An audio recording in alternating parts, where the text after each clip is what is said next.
Shalom Aleichem. Last time we spoke about the limbs of the king. And that means just as the limbs of the body project energy from the soul into the different parts of the body, the eyes to see, the ears to hear, and so on. In the same way, the commandments, each one of the 613 commandments, more particularly speaking, 248 positive commandments, things we have to go and do, those project the king into the world, into yourself, into your life, into the world, etc., etc. Now, there's a deeper idea behind this concept of the limbs of the king. And the question is a very famous question. All the commentators ask this question: does God have a body? And the answer is no. It's like a big no.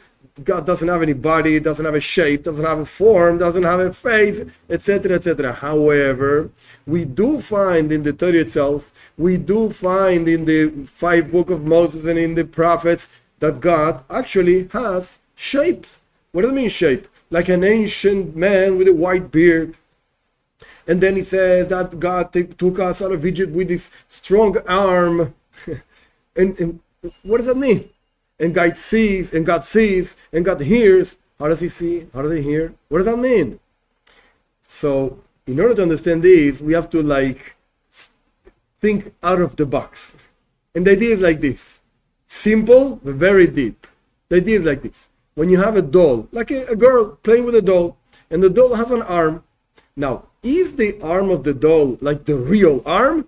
So the answer is obviously not. And if you actually take out the arm from the doll because it's all plastic or whatever, it doesn't really hurt. But if you take my arm, which actually the arm of the doll is representing my arm, if you take out my arm, God forbid, it's going to hurt me, of course. Now, which one is the real arm? Is it the arm of the doll or my arm? Of course, my arm is real. And the arm of the doll is just representing my arm. Now, let's take this example and apply it to God. Which one is the real thing, so to speak?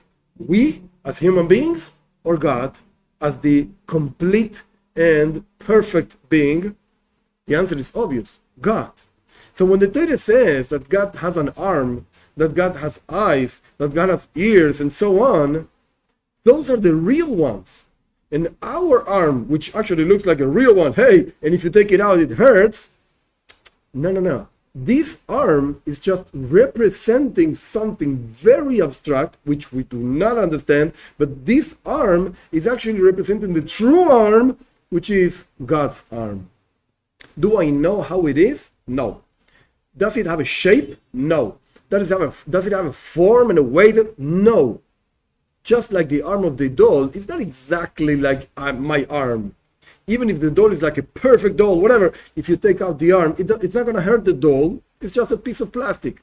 So the same thing happens exactly. My arm, which looks like real and the true arm, this is not more than a representation, a symbolism of the true arm, which is God's. So when the Torah says that God has limbs, hey, hello, those are the real limbs, which I do not understand, and nobody can understand until Mashiach comes, and we will see what it means. But as is written, as the flesh, even the flesh will see the presence of God speedily in our days.